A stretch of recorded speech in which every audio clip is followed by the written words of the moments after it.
Hola a todos, ¿cómo están? Soy Yolanda Cornejo y tenemos la primera entrevista aquí en nuestro canal de Reconquista Cultural. El día de hoy estamos con el maestro Eric Cárdenas, que nos va a platicar sobre la caída de Tenochtitlán. Esto va a estar muy interesante. ¿Cómo estás, maestro? Excelente, muchas gracias por la invitación, Yolanda. Gracias. Bueno, maestro, ¿por qué la caída de Tenochtitlán? ¿Por qué es tan importante desmitificar la caída de Tenochtitlán? Bueno, y le estamos llamando caída de Tenochtitlán porque generalmente nos las enseñaron como la conquista de México.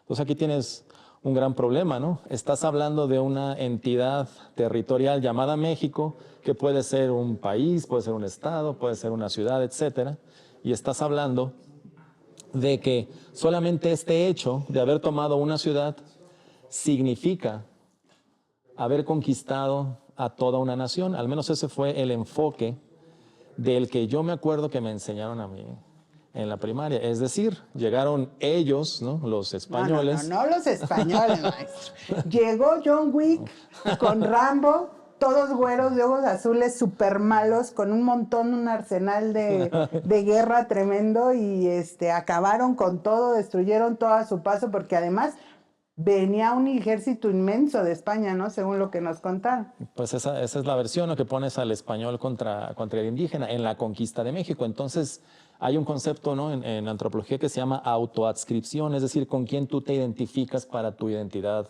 personal, ¿verdad? Entonces, como me la enseñaron a mí de niño y luego de adolescente, en ese relato yo me tenía que identificar con el indio conquistado o el indígena conquistado, y los monstruos, ellos, ¿no? eran los españoles, ¿verdad? Entonces ahí hay algo que no checa, ¿no? ¿Cómo es posible que ciudades con decenas de miles de habitantes, ¿verdad? Grupos bien organizados, sabiendo que era una civilización política bastante compleja, que tenían filosofía, que tenían conocimientos de hidráulica, de ingeniería, pues hubieran sido derrotados tan fácilmente en un lapso de 2 años, ¿verdad? Por estas personas? Pues entonces lo que uno piensa en su mente infantil, ¿verdad? Pues es que eran, así como dices, ¿no? Venían con cañones, con metralletas, con armaduras, arrasaron, ¿verdad? Venía prácticamente como uno se imagina ahora Gengis Khan, ¿no? Los mongoles arrasando con todos esos pueblos, y los indígenas bondadosos, indefensos, ingenuos, ¿verdad?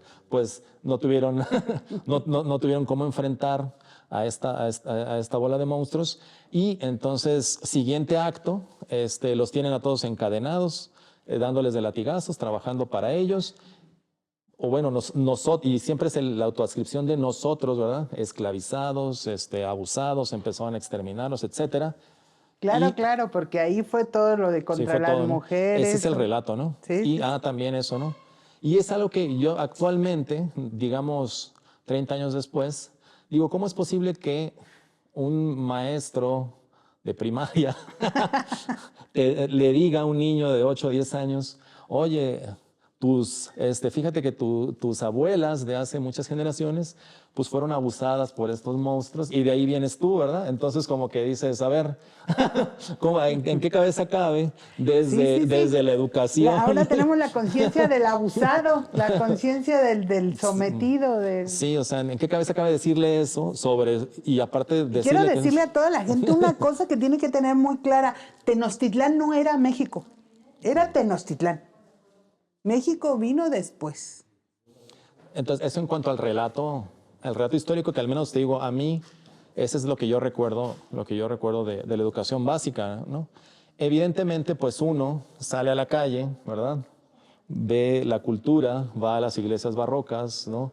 Va a misa, si uno pues tiene esa creencia, ¿va? Vas a los pueblos mágicos, o sea, ves la grandeza de este país, y de repente te dicen, pues el arte colonial, no, pues es que está muy bonita la ciudad colonial, o, ¿sabes?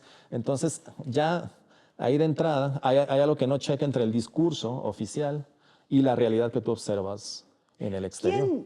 ¿Por qué cayó Tenochtitlán? ¿Qué le pasó a la ciudad de Tenochtitlán? Bueno, que ese es el tema del que vamos a hablar el día de hoy.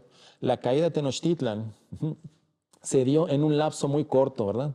Desde que desembarca Hernán Cortés en 1519 hasta 1521, solamente 2 años. en esencia, para contestarte rápido esa pregunta, cae tan rápidamente porque no tiene aliados, porque ellos se quedan solos en su ciudad isla y todos los demás grupos indígenas, acolhuas, chalcas, xochimilcas, tlaxcaltecas, cuauquecholas, huejotzingas, totonacas, una gran cantidad de pueblos indígenas habían creado una confederación junto con los castellanos. Y entonces no había manera de que Tenochtitlan se pudiera defender, de que los tenochcas se pudieran defender en contra de esa coalición. ¿Por qué no antes? Si tanto tiempo estuvieron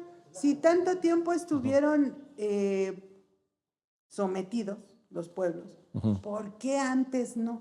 ¿Por qué no dijeron, bueno, todos nos juntamos y vamos a Claro. conquistar nosotros Tenochtitlán sin castellanos? ¿Por qué los castellanos tuvieron ahí algo que ver? Eso es lo que vamos a hablar en esta conferencia, ¿verdad? Porque precisamente qué tenían ellos, ¿no? ¿Cómo percibían? ¿Por quién venían amparados los castellanos para que se diera pues esa alianza? Es de lo que ahorita vamos a platicar y de cómo fue precisamente pues esa toma de Tenochtitlan. Como te digo, de que desembarcaron a que tomaron la ciudad, fueron 2 años. Y el proceso de sitio de Tenochtitlan, que empezó en febrero de 1521, va a culminar un día como hoy, 13 de agosto de 1521. Muchísimas gracias, maestro. Gracias por ayudarnos, gracias por estar aquí. Muchísimas gracias a todos. Les pido por favor que se suscriban al canal de YouTube. Estamos en La Reconquista, Librería La Reconquista. En YouTube, por favor, suscríbanse, denle like y muchísimas gracias por sintonizarnos. Aquí vamos a tener un montón de contenido de interés para ustedes. ¡Chao!